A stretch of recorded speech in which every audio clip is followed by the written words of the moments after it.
I'm Ken Sandberg. And I'm Heather Michelle Lawler. Welcome to Campfire Classics, where we try to read those books that look really good on your shelf. It's June. June, June, June. June is busting out all over.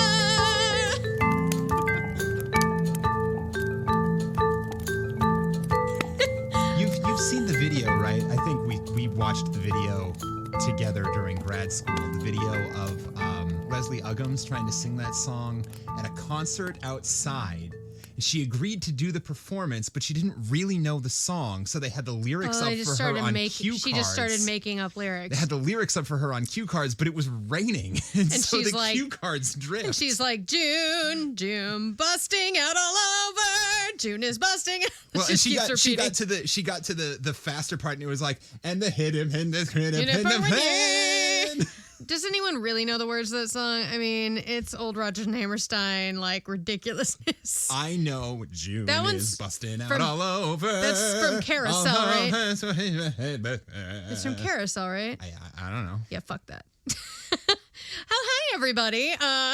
If you don't know why I don't like Carousel, just go watch it. Actually, don't. It's a glorified tale of a man who beats his wife. So some really lovely music, but it has not aged well. I will say that.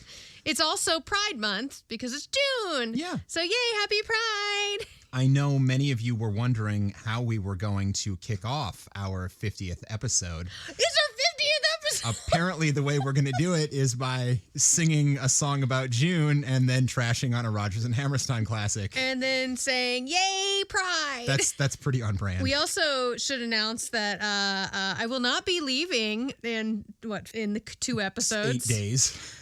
Because my contract on the cruise got pushed back 3 months because Florida sucks. I think Wayne from Florida Man would agree.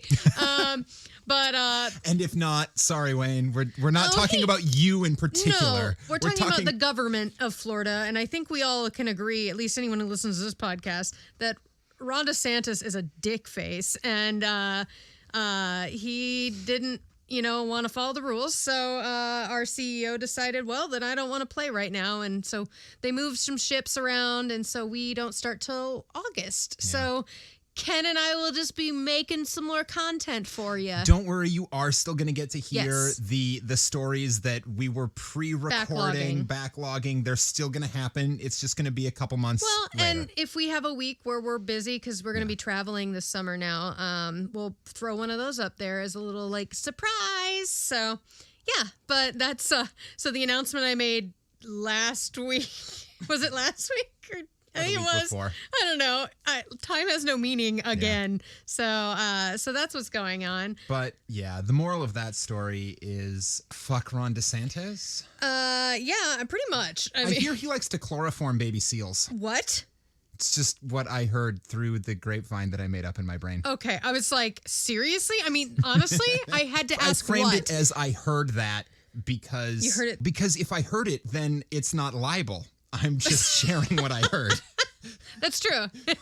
We don't want to get sued. So I'm not saying it's true. I don't know. It's just a rumor that I heard somewhere. Speaking of rumors I heard somewhere, I heard we have a promo this week. Do we have a promo this week? We sure do. Well, why don't you tell me about it? Well, this promo is for Malice with Ariel Cooksey. And I'm just going to let you play the promo and then we'll chat about it. All right. Well, here you go.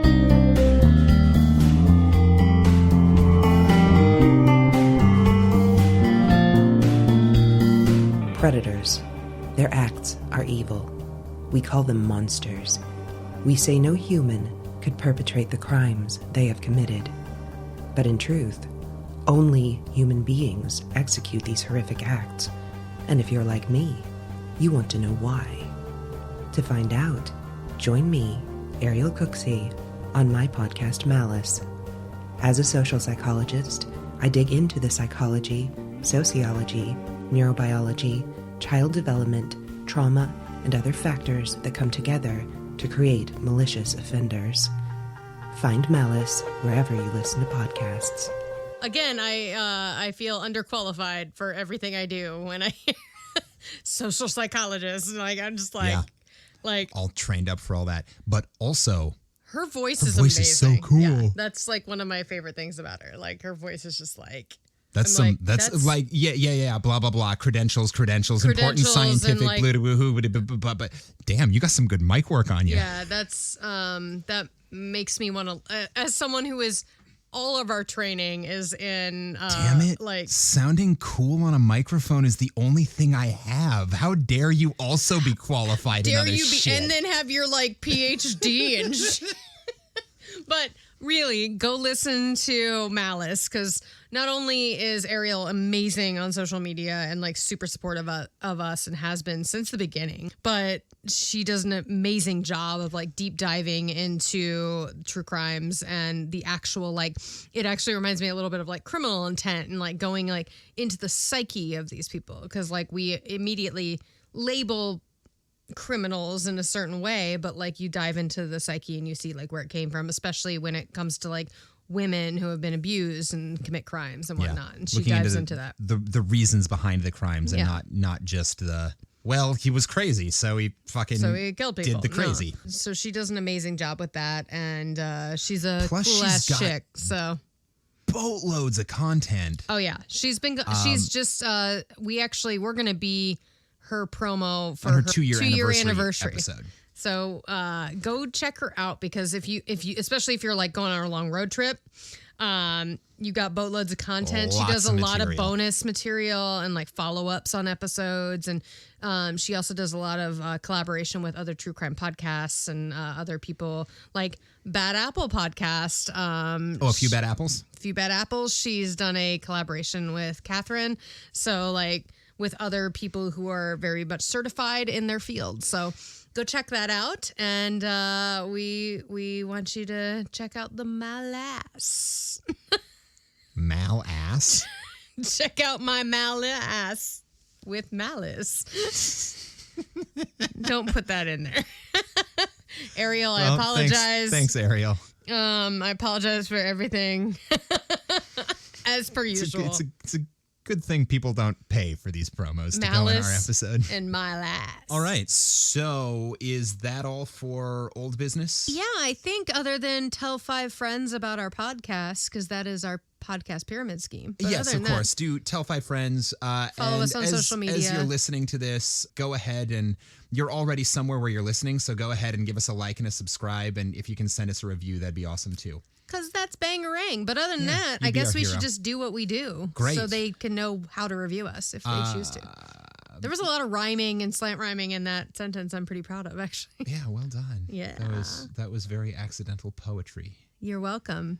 And speaking of poets, this week's author is a very, very famous poet, novelist, and playwright by the name of Oscar Fingal O'Flaherty Wills Wilde, better known as Oscar Wilde. Excellent. And I wanted to Let's do this I wanted shit. to hit on Oscar Wilde. I kind of do too. I mean, well, he would have liked you better. I kind of wanted to do Oscar Wilde this week because he is a very famous LGBTQ person of history. Yeah. And it's the beginning of Pride Month, and we have not done an Oscar Wilde yet. Yeah, I we know. have mentioned him many times in our other stories, And I have pulled up a couple of stories and almost assigned them to you. many and I'm times. sure you've done the Vice same versa. thing. It just- Yep.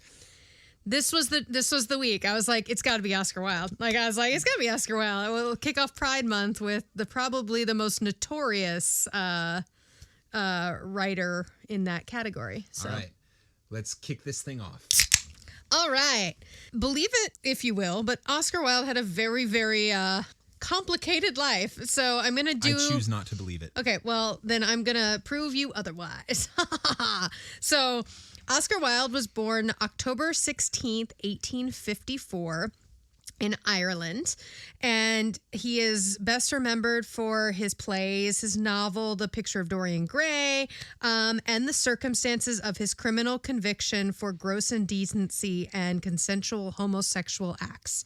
So that's why I'm taking this on. If you were not aware of that at home, yes, you used to be able to be imprisoned for that. So, There's also a great movie about him. yeah, it's called Wild. Yep. Yeah. With Stephen Fry. Yep. That was that came up in my research a couple times. So I highly encourage you to go watch Wilde after you finish this episode to learn more about him, because this is a very condensed, very quick run through of some things that I found interesting in his life.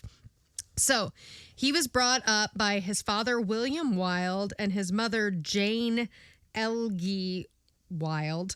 But they both had very interesting lives before they were married. So Oscar's father was 28 and was a doctor who studied at a very prestigious eye hospital in London, wrote 2 books, and was appointed the medical advisor to the Irish census of 1841, all by the time he was 28 years old. Still not married. All right. The medical statistics he published contained data that had not been collected in any other country at the time. And so he was appointed assistant commissioner to the 1851 census. And then he held that same position for 2 succeeding censuses. And in 1864, he was knighted for his work. Oh, cool. So his dad was a sir, and he ended up opening up St. Mark's Orthopaedic Hospital, eye hospital, and he provided free treatment to the city's poor population. Awesome. So he was like Patch Adams. So, like, I was like, well, that's badass. But he was very, very prestigious eye doctor, ear, nose, and throat kind of situation. Before he married, he had 3 children out of wedlock. Oh.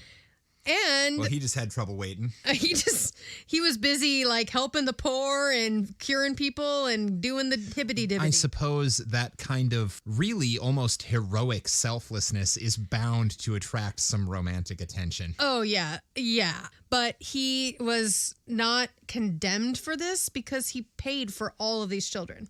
So he never married the mother, and like, you know, it was class system very much at the time. So like he couldn't, but he took full responsibility and paid for all of their childhood, their education. Like, he was a good baby daddy. Like that. Yes. And his mother, Jane Francesca Elgie, was the niece to a famous novelist, playwright, and clergyman who influenced her own literary career. So she first gained attention in 1846 when she began writing revolutionary poems for a weekly Irish newspaper. Unfortunately, in 1848, the country's famine worsened, the Irish potato famine. And the year of the revolution took hold in Europe, and newspaper offices were closed. But for a couple years, she was like a published working writer. Making a living as a writer. Yep. Badass. She was also a gifted linguist, had a working knowledge of many of the major European languages, and went on to translate Wilhelm Meingold's Gothic horror novel Sidonia and the Sorceress, which her future son would read and relish and draw on it for the darker elements in his own work. That's awesome. Isn't that cool? I just want to point out that we have, at least in their parentage, some striking similarities between Oscar Wilde and last week's author, Mary Shelley. Yes. Where we've got 2 people who are not feeling constrained by societal norms and who are successful in their own right individually before they get together. And then clearly they have a child that is very free thinking and very... And that plays a huge influence on the artistic life of their child. Absolutely. Yeah, that's awesome. That's why I wanted to cover the parents, because I was like, there was so much information. I was like, I want to do my own fun facts on his damn parents. Yeah. But we'll get to Oscar. So Oscar was the middle child. He had an older brother named William Willie Charles Kingsbury. Wilde. People had some great names back in the day. William Willie Charles. Well, he went by Willie. William Charles Kingsbury Wilde. And then, of course, Oscar was Oscar Fingal O'Flaherty Wilde. And he was the middle child. And then he had a younger sister who was 3 years younger than him. But she died when she was 10. And this had a profound effect on Oscar, who carried around a lock of her hair in a decorated envelope for the rest of his life. When did we stop getting to have 2 middle names? Because I'm just Kenneth Everett Sandberg. I wish I had a second middle name. That's Heather fucking Michelle cool. Wilder. I know. Maybe we can give ourselves one. All right. We can just go to court and give ourselves a Give second ourselves middle a second name. middle name. Surprise. I like that. That's how I can finally get McPirate in my name. Heather Michelle McPirate Lawler. Yes. There it is. There it is. Love it. And my Wikipedia page one day, someone will be like, what? What the? Wow, her parents were cool. So, he had a pretty normal childhood, was middle class, like upper middle class, yeah. So he was a very good student, and he went on Royal Scholarship to study the classics at Trinity College in Dublin from 1871 to 1874, and he shared a dorm room with his brother, Willie Wilde. Aw. The Wilde brothers. I hope that they actually were. I know. I hope they were like the party house. I want to write a buddy comedy called Wild's Gone Wild. Yes. The young Oscar and Willie Wilde. Love it. Yes. Love it. Trinity, where he was at school, was one of the leading classical schools, and this inspired his interest in Greek literature, which also led to him getting accepted and winning a scholarship to the Magdalen College in Oxford. So he ended up at Oxford. Trinity in Oxford. Okay, he did all right. Yeah. So he ended up at Oxford, but while he was at Oxford, his father passed away, which left the family financially strapped. So Willie, who had already graduated, kind of became the breadwinner and paid the mortgage on the house and supported them until he died a year later from unknown causes. I could not find in any of the articles on Wikipedia or OscarWilde.com or like how he died. Yeah, so, he probably went too wild. Too soon? I hope not. It's been like 200 years. Or he went like too stressed. I think it's like he went from being too wild to like having to like deal with shit, and that's not fun. But Oscar went back to Oxford and continued his studies. After graduation, he returned to Dublin, where he met up with his childhood sweetheart. And this is another weird crossover. His childhood sweetheart was Florence Balcombe. She had recently become engaged to Bram Stoker. And they were married in 1878. Wilde was disappointed because he always thought he was going to marry her. And he wrote this, a quote he wrote about her as saying, "The 2 sweet years, the sweetest years of all my youth, were when they were close." So, yeah. So he returned to England later that year and just kind of was like, well, wasn't meant to be. Meh. Missed that one. Yep. So after this, he moved back to London and lived with a friend who was a painter. In 1881, he published his first collection of poetry, just entitled Poems. Good. So he was showing his creative side already. Yes. It received mixed reviews, but it did like well enough that it started to get him jobs elsewhere. Right. Here, he was also introduced to a woman named Constance Lloyd, who we will meet later. But after these poems came out, he actually went on a lecture tour because he was a very educated, established academic. So he went on a lecture tour through the United States. So he landed in New York and traveled the United States. That was supposed to be a 50 lecture tour that was supposed to last 4 months, but he was there over a year giving 140 lectures. Damn. Because they were very popular. Sucks to be popular. Yeah. In between these lectures, he made time to meet with Henry Longfellow and Walt Whitman. No shit. And he also arranged for his play, Vera, to be staged in New York.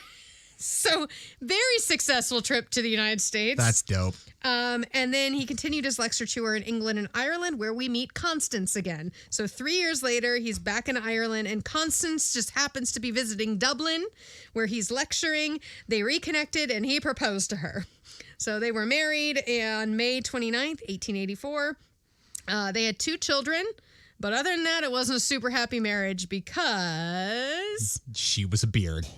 She was a beard and she didn't know it. And I don't think he really knew it at the time. So what happened was 2 years after they were married, he met a young student, Robert Ross. Bob Ross? Bob Ross.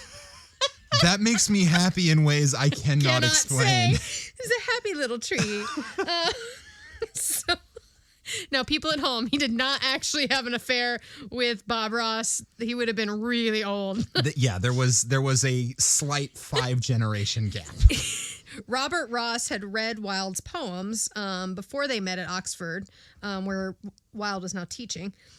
He seemed very unrestrained by the Victorian prohibition of homosexuality and was determined to seduce Wilde. Oh, hot for teacher. Hot for teacher.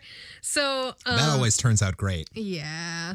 Wilde had long alluded to Greek love in his poetry, and, the Greeks were not ashamed of love the one you're with.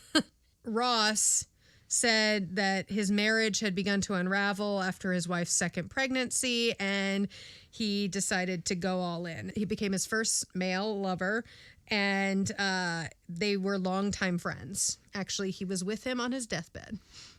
So that happened. In mid-1891, Wilde was then introduced to Lord Alfred Douglas, and this is the one that really goes bad, who was an undergraduate at Oxford at the time. So he's just picking up all the boys at Oxford. So that's the problem. It's not that he was gay, it's that he was hooking up with students. Well, yeah. It's also never a good idea. That's probably why in all, academic situations, there's because Oscar Wilde is the reason well, that teachers are not allowed to date students. Well, here we go. So an intimate friendship sprang up between Wilde and Douglas. And by the end of 1893, Wilde was infatuated with Douglas. Wilde was relatively indiscreet and flamboyant even. But Douglas put that to shame. He was reckless in public. So they were not trying to hide this. And it was illegal at the time. In the United Kingdom. I mean, you've seen the pictures of Wilde in his furs. That man was fabulous. Yeah. He was wonderful. That's why he's a gay icon. So Wilde was earning up to £100 a week, which was a ton of freaking money at the time. So he was indulging Douglas. They were going out That's and more having than I'm fancy. making now. Yeah, right.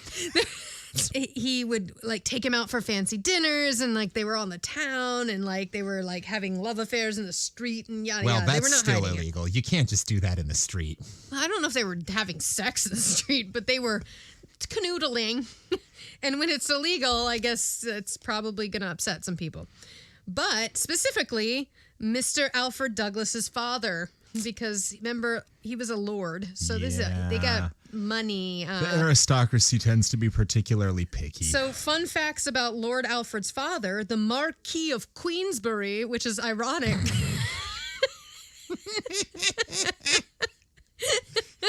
Now, this guy reminds me... No queen. No queen. He was known as an outspoken, brutish, kind of big fire and brimstone dickwad. Yeah, pretty much. He helped create the modern rules of boxing. So, all right. all these fascinating human beings. But he was an asshole. So he feuded regularly with his son because he didn't like the way his son was living his life, and confronted Wilde about the nature of their relationship several times. But Wilde was like, I'm a big boy, daddy. Sorry, bye. Not the kind of daddy I'm into. So no queen, no Queensberry. In June 1894, he called on Wilde at home, and this is when he was still with his wife. His wife passed away in 1898. So he just showed up at their house and was like, and this is quote, "I do not say that you are it, but you look it and pose at it, which is just as bad. And if I catch you and my son again in any public restaurant, I will thrash you." And Wilde responded with, "I don't know what the Queensberry rules are, but the Oscar Wilde rule is to shoot on sight." Oh, damn. Oh, yeah. I was like, I want to be in that room. I want to be a fly on that room. Because what? Yeah. So that was the beginning of a very famous feud. Now, of course, amongst all this, he was writing very, very famous works of literature, including Picture of Dorian Gray, and many, many plays like Ideal Husband, and of course, his most famous and his last play, The Importance of Being Earnest. So that premiered on February 14th, Valentine's Day, 1895 at the St. James Theater. It premiered and was like immediately loved by everybody. Like it was immediate success. So I don't know if it was the opening night, but one of the early performances, Wilde found out that Queensberry had planned to insult Wilde publicly by throwing a bouquet of rotted vegetables onto the stage during a performance of Importance of Being Earnest. Sure. Wilde was tipped off and had Queensberry barred from the theater. 15 weeks later, Wilde was in prison. This is what happened. So Queensberry was arrested for criminal libel. So Wilde had him arrested because he was going around spreading all these rumors and threatening to attack his theater and all this stuff, which could possibly carry a sentence up to 1 to 2 years. Now, Queensberry could avoid the conviction by demonstrating that his accusation of like what Wilde was doing was true. So, in the opening speech for the defense, they announced that they had located several male prostitutes who could testify that they had had sex with Wilde. On the advice of Wilde's lawyers, he dropped the case and Queensberry was found not guilty. And unfortunately, when you press charges at the time, if they were released or found not guilty, you were responsible for their fees. For their court fees. So this bankrupted Wilde. And then, after he left the court, a warrant was sent out for his arrest. Now, Bob Ross is back. So he found Wilde at the Calderland Hotel, where he was staying at the time, and he advised Wilde to go at once to Dover and get on a boat to France. His mother advised him to stay and fight, because that's what their family does. Wilde decided he didn't know what to do. It was inaction, and he just said, you know what? The train is gone. It's too late. I've got to deal with it.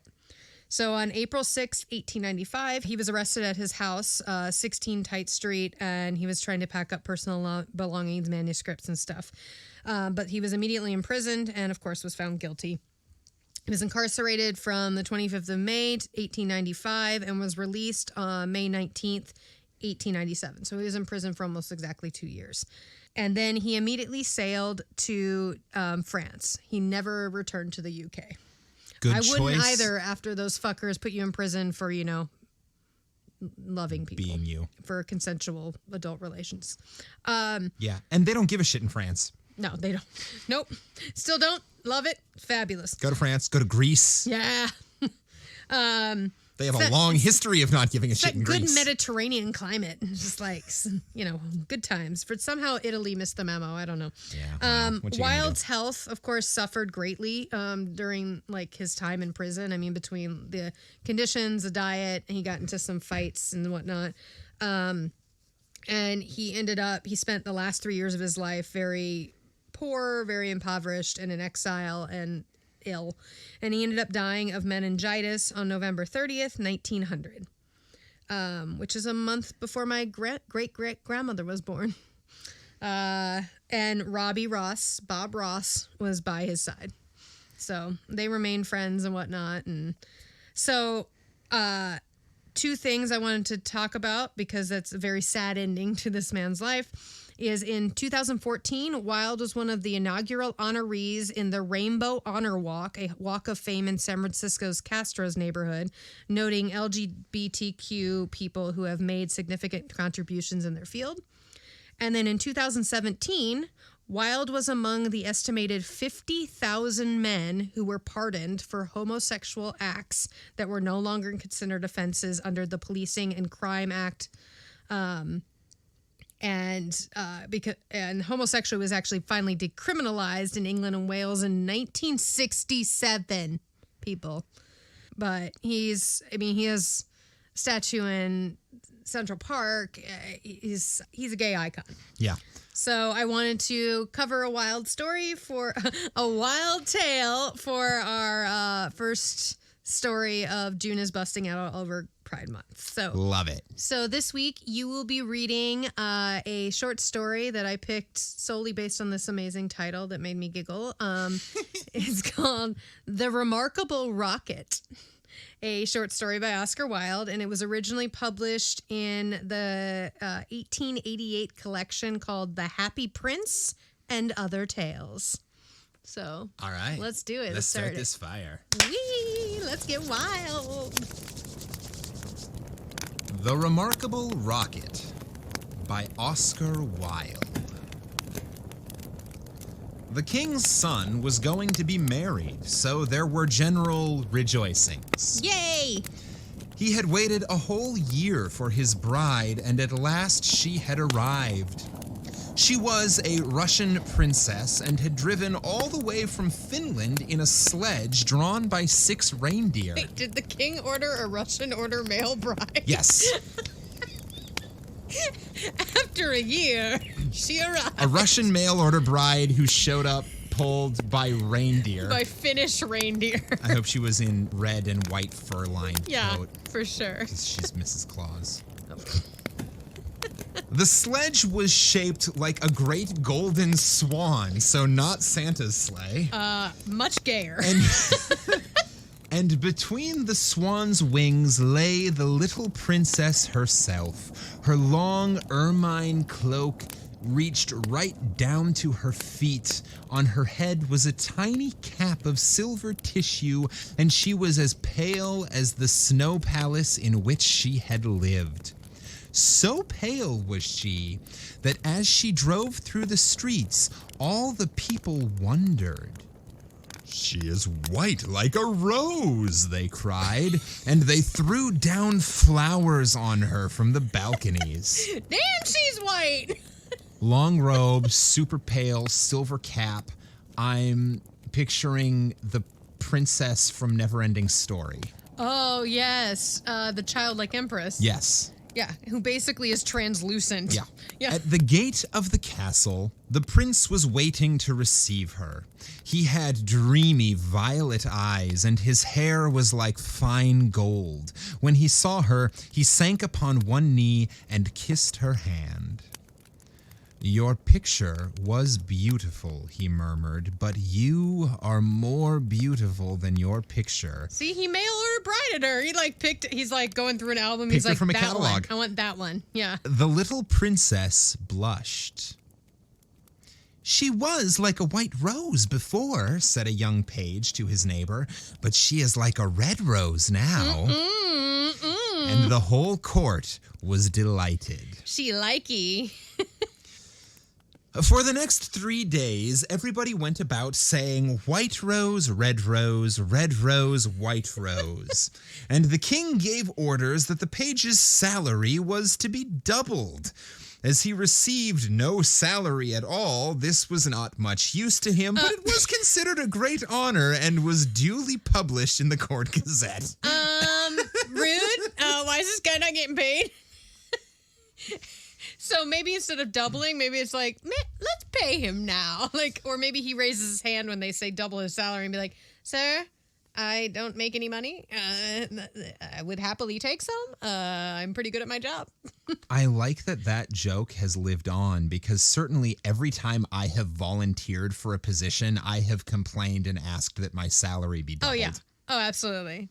Anytime you just volunteer to do something that, whether it's for friends or if it's just something, you're like, "Yeah, I'll come in and help you do that." It's like, just double my salary. Yep. When the 3 days were over, the marriage was celebrated. It was a magnificent ceremony, and the bride and bridegroom walked hand in hand under a canopy of purple velvet embroidered with little pearls. Then there was a state banquet, which lasted for 5 hours. 5 hours? You gotta get that party going. Well, that's just the meal Well, it's portion. just the meal? Oh, okay. Well, then, okay. Then that's, okay, impressive. The prince and princess sat at the top of the great hall and drank out of a cup of clear crystal. Only true lovers could drink out of this cup, for if false lips touched it, it grew gray and dull and cloudy. "It is quite clear that they love each other," said the little page. "As clear as crystal." Okay, the page is my favorite by far. He ain't getting paid, and he's good at puns, And the king doubled his salary a second time. Yes!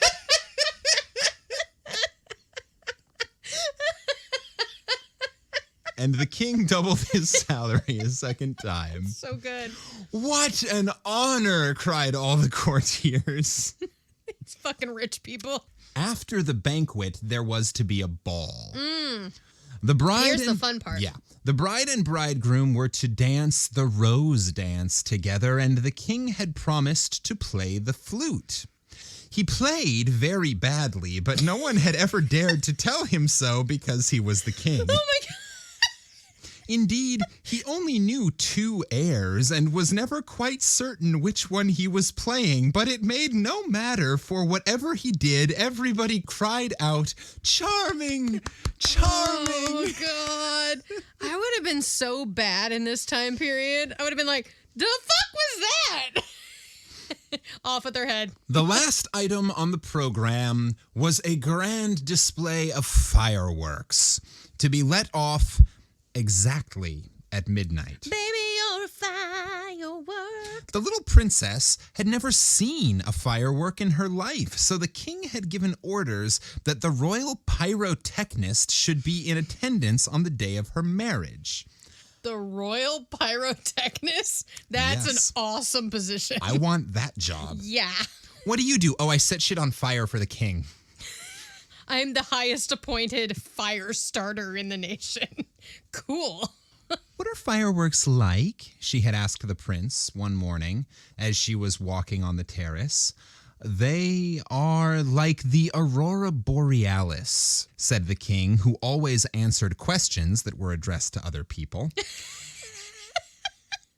Only much more natural.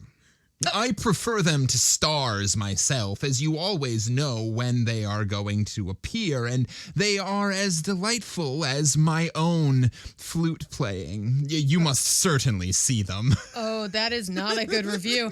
If I was the princess, I'd be like, I'm sick. So, at the end of the king's garden, a great stand had been set up, and as soon as the royal pyrotechnist had put everything in its proper place, the fireworks began to talk to each other. Like, boom, boom? No. Oh, because it's a fairy tale. The world is certainly very beautiful, cried a little squib. Just look at those yellow tulips. Why, if they were real crackers, they could not be lovelier. I am very glad I have traveled. Travel improves the mind wonderfully and does away with all one's prejudices. We were just talking about that. We were saying if you're well-traveled and experience other cultures, you are less likely to be A dick. a dick about other cultures. Yes, what we were not doing was talking about how fireworks probably feel the same way. Well, but that fireworks can have feelings. They can. They also travel very quickly, although not often very far. The king's garden is not the world, you foolish squib, said a big Roman candle. Whoa, Roman candles are assholes. The world is an enormous place, and it would take you 3 days to see it thoroughly. Okay, I know okay, so these personalities, I now know who the Roman candle is. He's the know-it-all who doesn't know shit. Any place you love is the world to you, exclaimed a pensive Catherine Wheel, who had been attached to an old deal box in early life and prided herself on her broken heart. But love is not fashionable anymore. The poets have killed it. Okay, so that's Debbie Downer. That's the Debbie Downer girl who shows up at the party, and you're like, oh, great, she's here. They wrote so much about it that nobody believed them, and I am not surprised. True love suffers and is silent. I remember myself once. But it is no matter. Romance is a thing of the past. Nonsense, said the Roman candle. Romance never dies. It is like the moon and lives forever. The bride and groom, for instance, love each other very dearly. I heard all about them this morning from a brown paper cartridge who happened to be staying in the same drawer as myself and knew the latest court news. Okay, this is the original Toy Story. Yes. This is Toy Story if they were all firecrackers. Firecrackers or fireworks of some sort. I just love all these these fireworks personalities. I like that my performance is so good that you have mistaken them for people. No, I'm loving. I love it. Continue. But the Catherine Wheel shook her head. Romance is dead. Romance is dead. Romance is dead. Dead? She murmured. She was one of those people who think that if you say the same thing over and over a great many times, it becomes true in the end.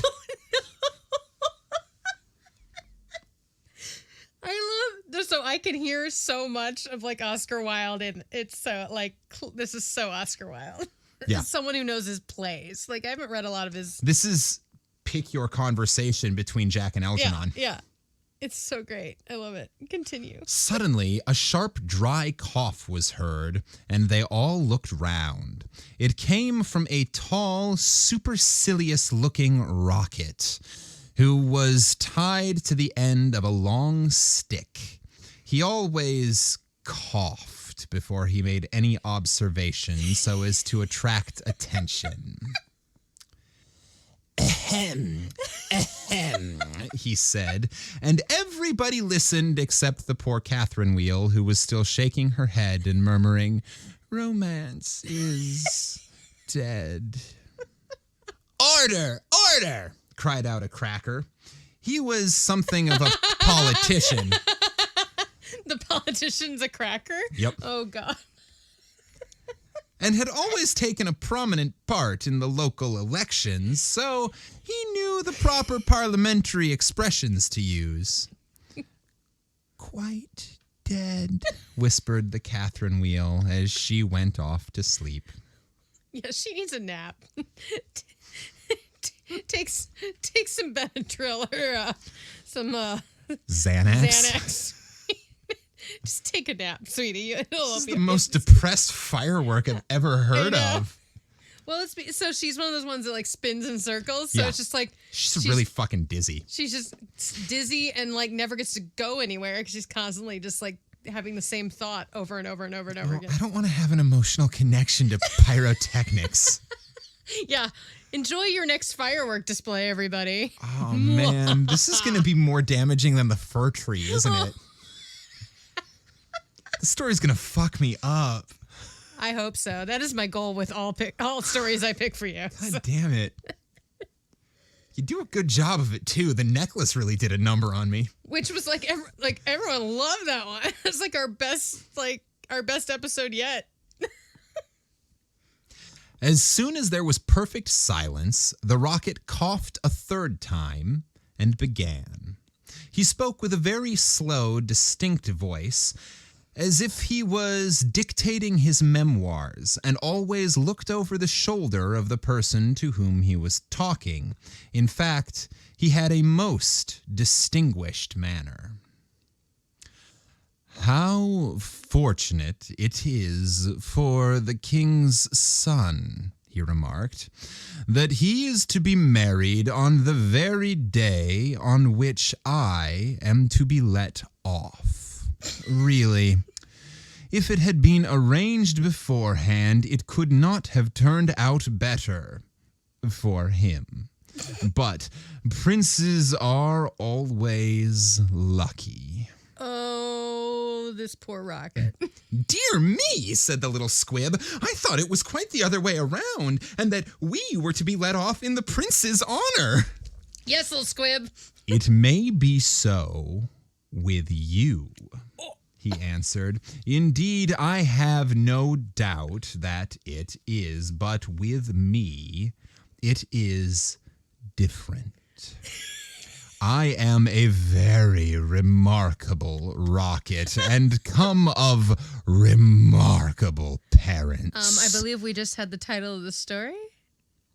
I am a very Remarkable rocket. and come of remarkable parents. My mother was We get to hear about this rocket's parents. Yeah, this is fun facts about the rocket. Fun facts about this firework rocket. All right. My mother was the most celebrated Catherine Wheel of her day and was renowned for her graceful dancing. Apparently, sexism was so embedded in Victorian England that even female rockets could only be Catherine Wheels. Could only be Catherine Wheels. And apparently you can have sex interspecies, because why would a Catherine Wheel and like another rocket make or another kind of like that's weird. My mother was the most celebrated Catherine Wheel of her day and was renowned for her graceful dancing.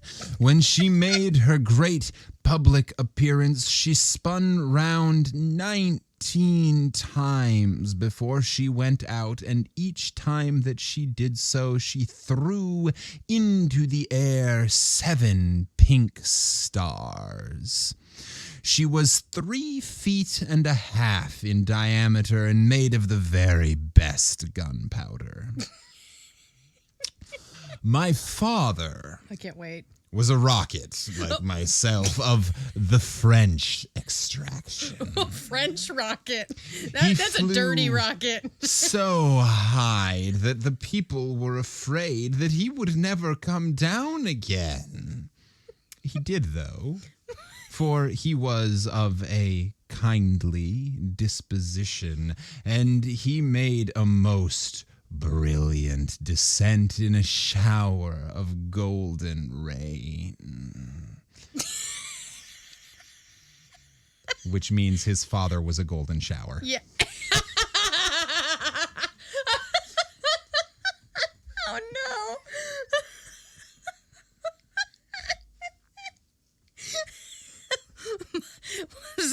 was a high-flying golden shower.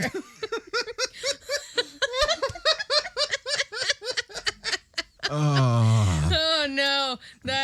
Don't Google that, y'all. I worry what will come up. Or do if that's what you're into, because I don't judge. I will be Googling it to come up with images for this episode. So. You might want to turn on safe search before you do that. Unless you're really hoping to fuck up your Google algorithm. I mean, I did have to Google syphilis a couple weeks ago, so I'm pretty sure my Google algorithm is fucked. Yes, but if you Google for syphilis and golden shower within 2 weeks of each other, there's no coming back from that. I'm a podcaster. I have to do research. All the true crime podcasters out there understand my plight. Hey, listener. What's the weirdest shit you've ever had to Google for work? Yeah. What's the weirdest phrase you've ever had to Google for innocent reasons? Yeah, and known as you typed it in that this was gonna not be great, but you had to do it for work. Yeah. I'm thinking Or of, school, I know, like research. I am friends with a couple of writers who have had to Google things like how to build a bomb. How to get away with murder. Will a pig really eat a human body in however, like that sort of thing. So, listener, please reach out and let us know. Either on Twitter or Facebook or Instagram or our website, campfireclassicspodcast.com, Yeah. or email us at 5050artsproduction@gmail.com and let us know, what is the weirdest thing you have ever had to Google? Ding, ding. This has been your advertisement for this podcast. Thank you. Now returning to the story. My father was a golden shower. The newspapers wrote about his performance in very flattering terms. Oh, I bet they did. Indeed, the Court Gazette called him a triumph of pyrotechnic art. A pyrotechnic, you mean, said a Bengal light. I know it is pyrotechnic, for I saw it written on my own canister. Well, I said pyrotechnic, answered the rocket in a severe tone of voice, and the Bengal light felt so crushed that he began at once to bully the little squibs in order to show that he was still a person of some importance. Oh no! Oh no! It's like the chain of screaming in How I Met Your Mother. Yep. Like the one guy was corrected and then he got yelled at, and so then he, to feel better about himself, goes yells at other people. Yep. And so it begins. Something tells me it's all going to erupt sooner or later. Oh, you went with that one. I was going to go with something tells Explode. me it's all going to blow up in his face. Hey! Ba-da-ching, there's so many good ones. I was saying, continued the rocket, I was saying. What was I saying? You were talking about yourself, replied the Roman candle. Of course, I knew I was discussing some interesting subject when I was so rudely interrupted. Oh my God. I hate rudeness and bad manners of every kind, for I am extremely sensitive. No one in the whole world is so sensitive as I am. I am quite sure of that. Oh my God. I know this person. I'm not going to name them in case I think we all know this person, and it's like you wonder often why they're friends. You're like, why do I keep this person around? And Kids, I don't know why we were friends with Barney. Yeah, it's like, but they entertain us, and they're always, when there's a lag in the conversation, they're there, and they do their thing, and you just kind of accept that that's who they are. What is a sensitive person? Said the cracker to the Roman candle. A person who, because he has corns himself, always treads on other people's toes, answered the Roman candle in a low whisper. Wow. And the cracker nearly exploded with laughter. Hey!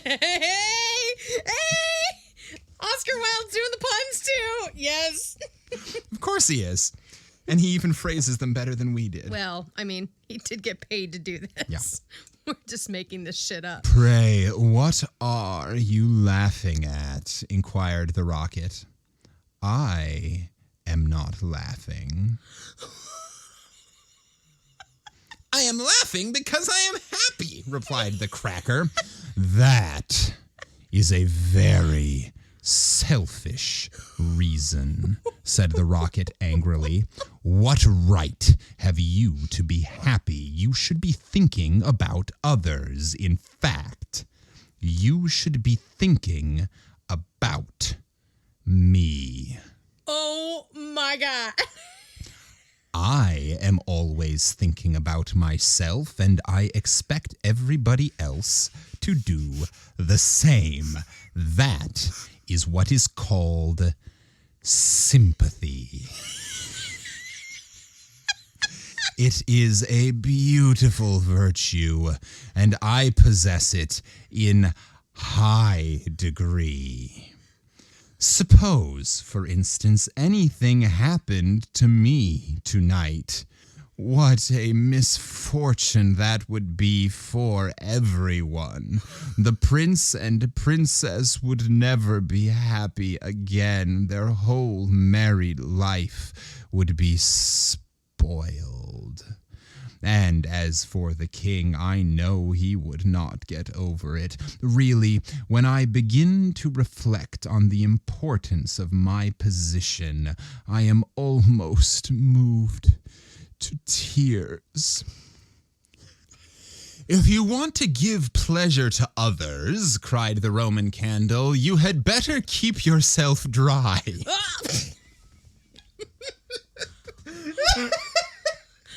Oh, wow. I mean, I guess that's good advice, because if you get too excited too fast, then you just pop off and explode, as they say. So you gotta keep yourself dry while you give pleasure to others, and then it's time for your pleasure. So then you can get yourself wet and showered and golden and all that stuff. If you want to give pleasure to others, cried the Roman candle, you had better keep yourself dry. Certainly, exclaimed the Bengal light, who was now in better spirits. That is only common sense. Common sense, indeed, said the rocket indignantly. You forget that I am very uncommon and very remarkable. Why, anybody can have common sense, provided that they have no imagination. But I have imagination, for I never think of things as they really are. I always think of them as being quite different. As for keeping myself dry, there is evidently no one here who can at all appreciate an emotional nature. Fortunately for myself, I don't care. Frankly, what's the quote? Frankly, my dear, I don't give a damn. The only thing that sustains one through life is the consciousness of the immense inferiority of everybody else. Oh my God! And this is a feeling that I have always cultivated. But none of you have any hearts. Here you are laughing and making merry, just as if the prince and princess had not just been married. Well, really, exclaimed a small fire balloon, why not? It is a most joyful occasion, and when I soar up into the air, I intend to tell the stars all about it. You will see them twinkle when I talk to them about the pretty bride. I love the fire balloon. He's like, I'm just happy, and I'm gonna live my life and be fabulous in my moment, you little bitch. Baby, I'm a firework. Ah, what a trivial view of life, said the rocket, but it is only what I expected. There is nothing in you. You are hollow and empty. Why, perhaps the prince and princess may go to live in a country where there is a deep river, and perhaps they may have one only son, a little fair-haired boy with violet eyes like the prince himself, and perhaps someday he may go out to walk with his nurse, and perhaps the nurse may go to sleep under a great elder tree, and perhaps the little boy may fall into the deep river and be drowned. What a terrible misfortune. Poor people, to lose their only son, it is really too dreadful. I shall never get over it. But they have not lost their only son, said the Roman candle. No misfortune has happened to them at all. Yeah, what fantasy are you living in, bitch? I never said that they had, replied the rocket. I said that they might. If they had lost their only son, there would be no use in saying anything more about it. I hate people who cry over spilt milk. But when I think that they might lose their only son, I certainly am very much affected. My God! Oh my God! You certainly are, cried the Bengal Light. In fact, you are the most affected person I ever met. Oh damn! The Bengal Light is here to play. He's like, sit down. You are the rudest person I ever met, said the Rocket, and you cannot understand my friendship for the prince. Why, you don't even know him, growled the Roman Candle. I never said I knew him, answered the Rocket. I dare say that if I knew him, I should not be his friend at all. It is a very dangerous thing to know one's friends. You had really better keep yourself dry, said the fire balloon. That is the important thing. Very important for you, I have no doubt, answered the Rocket, but I shall weep if I choose. And he actually burst into real tears, which flowed down his stick like raindrops and nearly drowned two little beetles who were just thinking of setting up house together and were looking for a nice dry spot to live in. I'm just imagining raindrops falling down his stick. Those ain't raindrops. No. Well, he did get very excited and then very sad. And his father was a golden shower. His father was a golden shower. He must have a truly romantic nature, said the Catherine Wheel, for he weeps when there is nothing at all to weep about. And she heaved a deep sigh and thought about the deal box.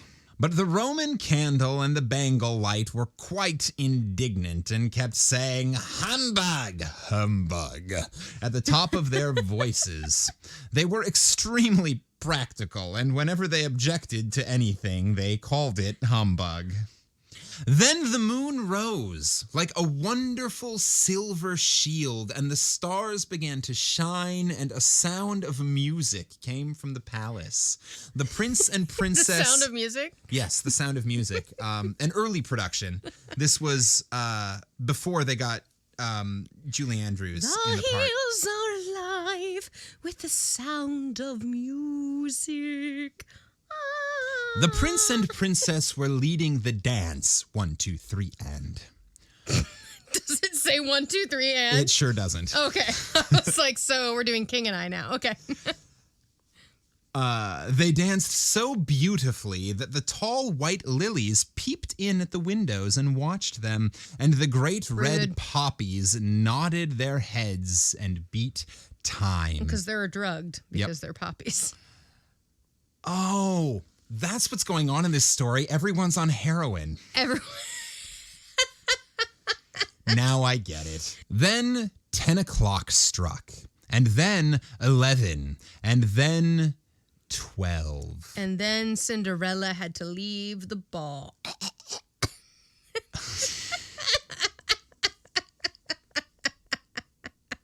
And if she'd been there all night, someone was having a really good time.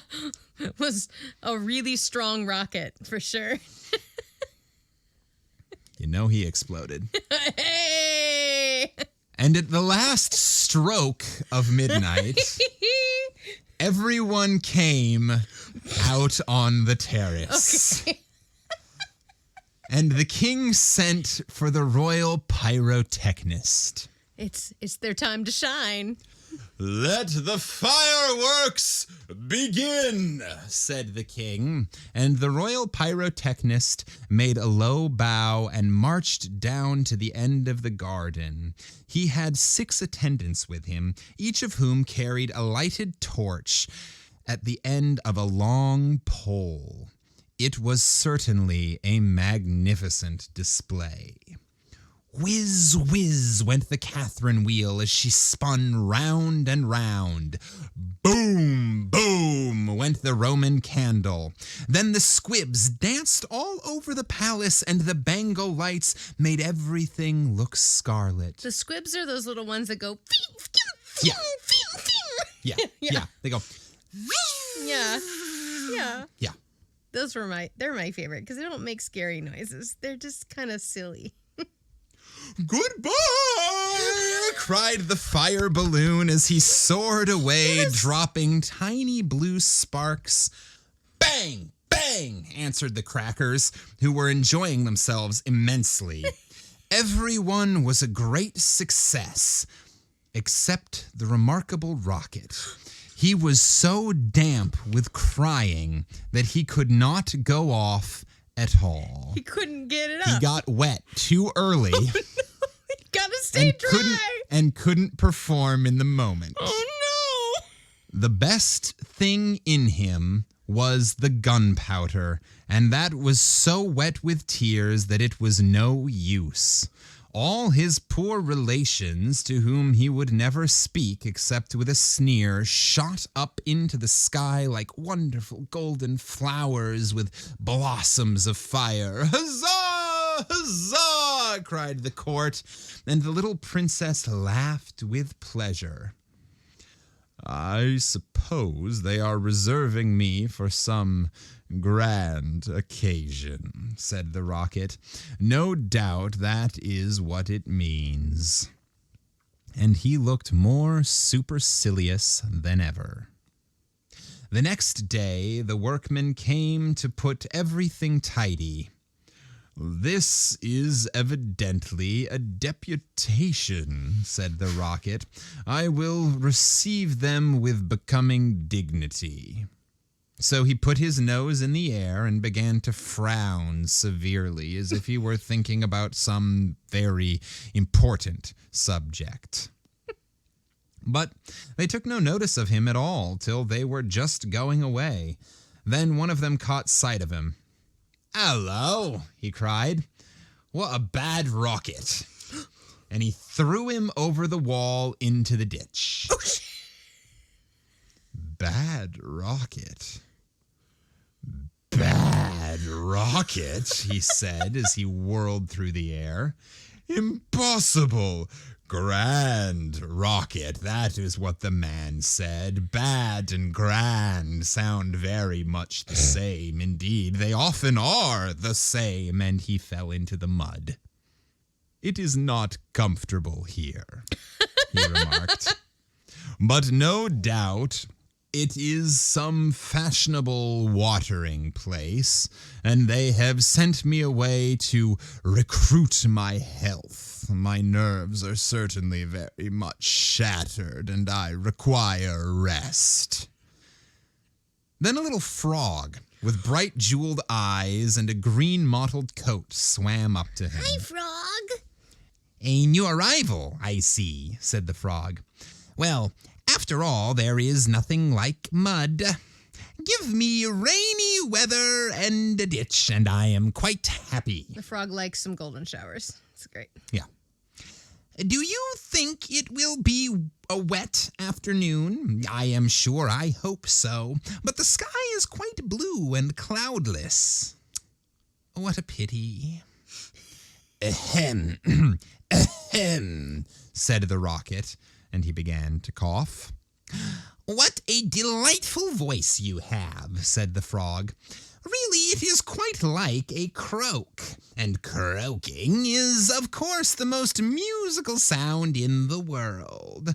You will hear our glee club this evening. We sit in the old duck pond close by the farmer's house, and as soon as the moon rises, we begin.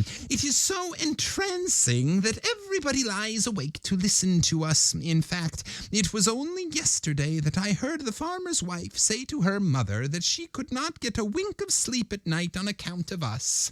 It is most gratifying to find oneself so popular.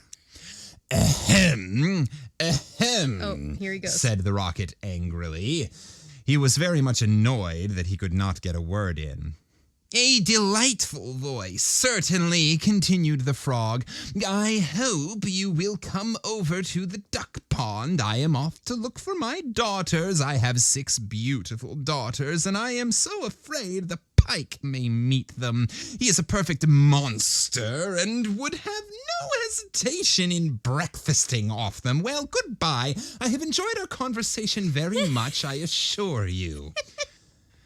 Conversation indeed, said the rocket. You have talked the whole time yourself. That is not a conversation. Somebody must listen, answered the frog, and I like to do all the talking myself. It saves time and prevents arguments. But I like arguments, said the rocket. I hope not, said the frog complacently. Arguments are extremely vulgar, for everybody in good society holds exactly the same opinions. Goodbye. A second time I see my daughters in the distance. And the little frog swam away. Bye. He's like, I ain't got time for you today. I have real problems. See ya. You are a very irritating person, said the rocket, and very ill-bred. I hate people who talk about themselves as you do when one wants to talk about oneself as I do. It is what I call selfishness, and selfishness is a most detestable thing, especially to anyone of my temperament, for I am well known for my sympathetic nature. In fact, you should take example by me. You could not possibly have a better model. Now that you have the chance, you had better avail yourself of it, for I am going back to court almost immediately. I am a great favorite at court. In fact, the prince and princess were married yesterday in my honor. Who is of he course, talking to? you know nothing of these matters, for you are a provincial. There is no good talking to him, said a dragonfly who was sitting on top of a large brown bulrush. No good at all, for he has gone away. Well, that is his loss, not mine, answered the rocket.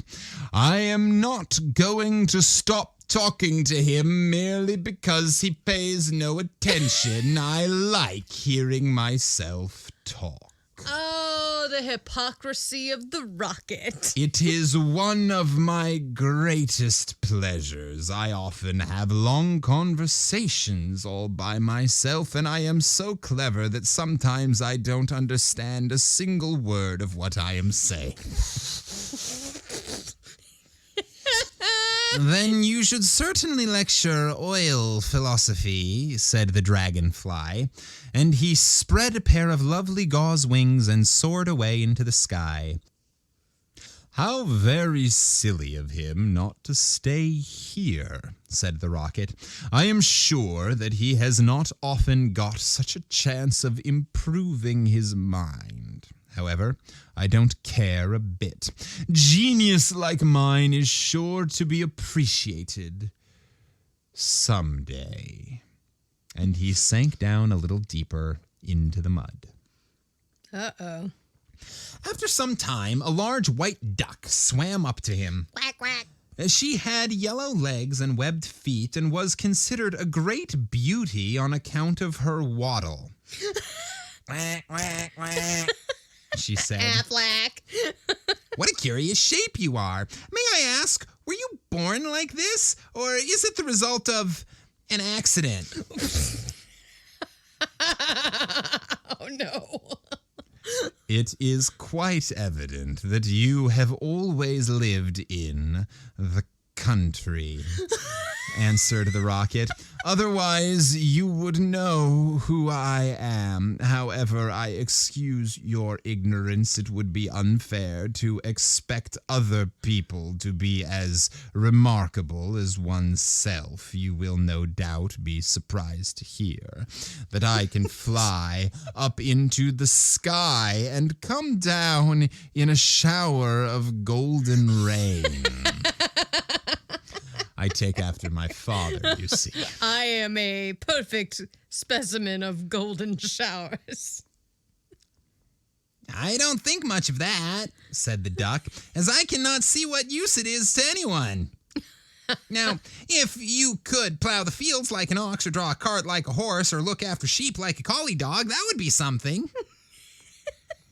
My good creature, cried the rocket in a very haughty tone of voice, I see that you belong to the lower orders. A person of my position is never useful. We have certain accomplishments, and that is more than sufficient. I don't work. I just am fabulous. I have no sympathy myself with industry of any kind, least of all with such industries as you seem to recommend. Indeed, I have always been of the opinion that hard work is simply the refuge of people who have nothing whatever to do. Well, said the duck, who was of a very peaceable disposition and never quarreled with anyone. Everybody has different tastes. I hope at any rate that you are going to take up your residence here. Oh dear, no, cried the rocket. I am merely a visitor, a distinguished visitor. The fact is that I find this place rather tedious. There is neither society here nor solitude. In fact, it is essentially suburban. Oh, no. I shall probably go back to court, for I know that I am destined to make a sensation in the world. This is like when, New Yorkers have to go to, anywhere else. People, they talk about it in Sex and the City. It's like the, toxic New Yorker that believes New York City is literally the only place on the planet, and everywhere else is gross. Yeah. I had thoughts of entering public life once myself, answered the duck. There are so many things that need reforming. Indeed, I took the chair at a meeting some time ago when we passed resolutions condemning everything that we did not like. However, they did not seem to have much effect. Now I go for domesticity and look after my family. Oh, this poor duck. I am made for public life, said the rocket, and so are all my relations, even the humblest of them. Whenever we appear, we excite great attention. I have not actually appeared myself, but when I do so, it will be a magnificent sight. As for domesticity, it ages one rapidly and distracts one's mind from higher things. The higher things of life, how fine they are, said the duck. And that reminds me how hungry I feel. And she swam away downstream, saying, quack, quack, quack. Bitch is like, I'm out. You just insulted my entire way of life. I'm hungry. It's like I have to go wash the cat. I'm sorry, I can't come out tonight. I have to trim my fingernails. Yes, I have to wash my kneecaps. I'm gonna alphabetize my spice rack. Going to organize my VHSs.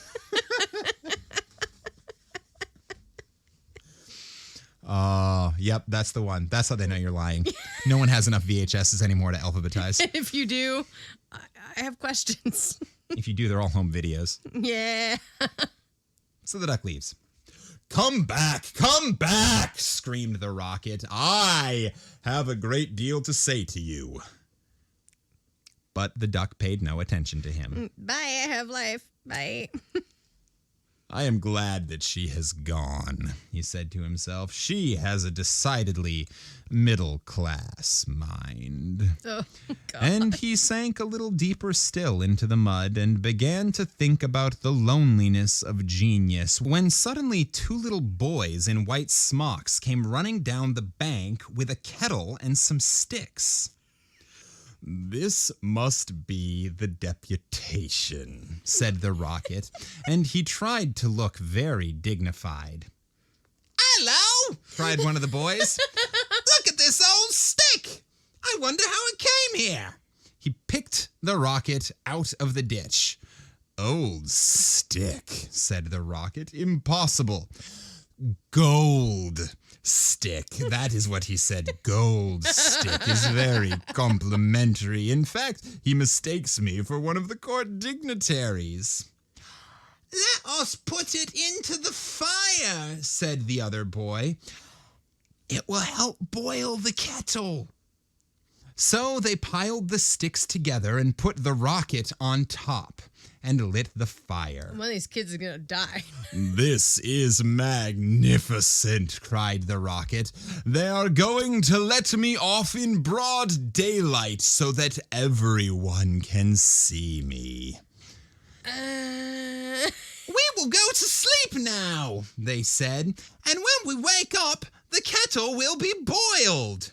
And they lay down in the grass and shut their eyes. Who are these fucking kids taking naps in the middle of the day? While they boil water in a kettle. Boil water by a river. The rocket was very damp, so he took a long time to burn. At last, however, the fire caught him. Now I am going off, he cried. And he made himself very stiff and straight. I know I shall go much higher than the stars. That's how you know you're about to go off. Higher than the moon, much higher than the sun. In fact, I shall go so high that fizz, fizz, fizz, he went straight up into the air. Delightful, he cried. I shall go on like this forever. What a success I am. But nobody saw him. Then he began to feel a curious tingling sensation all over him.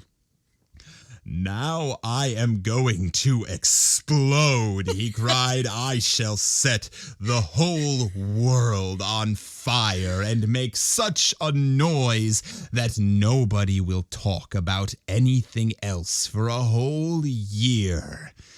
And he certainly did explode. Bang, bang, bang went the gunpowder. There was no doubt about it. But nobody heard him. Not even the 2 little boys, for they were sound asleep. Then all that was left of him was the stick, and this fell down on the back of a goose who was taking a walk by the side of the ditch. Oh, gooses are... Good heavens, cried the goose. It is going to rain sticks! And she rushed into the water. I knew I should create a great sensation, gasped the rocket. And he went out. The end. Oh, damn! That went deep. That went a place. Also, that was like the antithesis to the fir tree. Yeah. The fir tree was like the sweetest, like most loving thing ever and got thrown out. This twat bag was like so full of himself and was just like, nobody else matters. And then he turned out to not matter. But in the end, he didn't even know that he didn't matter. He thought he went out in a blaze of glory. There were many times during that story, I'm like, God, I wish I had this thing's confidence. Yeah. Like, I wish for one day I could go through a day and think I was in any way that important. If you try talking in this voice. Maybe that's my new actor voice. The time. I will say, you just feel more important. It's like a soprano. Like a soprano. Lift yourself, palate. Woo!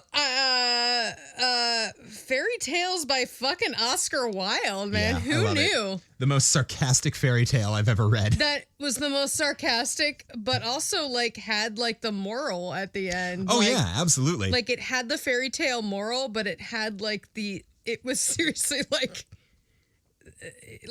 Lady Grantham in Downton Abbey or Lady Bracknell. Like, I mean, it was and all these women or these people, men too, of like Lord Queensberry in his real life, like these like hoity-toity motherfuckers that are like toy. Yeah, that was fun. I think our secret code word this week is golden shower. Oh, absolutely, it's golden showers. Yeah. Secret code is golden showers, like without a doubt. Or golden showers, or the thing you've had to Google. Like, which we asked very early. Those are two separate things, though. A reminder. I'm just curious. What did you have to Google that fucked up your Google algorithm? Yeah, that made you go, I wish I had never Googled that. The secret passcode this week is golden shower. So, so those are what you have to send to us. Yeah, please send them our way on Twitter, however you found us. We do respond. Yeah. And like the people that have been sending us, we respond. We love interaction with you guys. So respond. But please do that after you have shared this episode with 5 friends. Yes. Although you can do it before, I suppose. It's just the sharing that's important.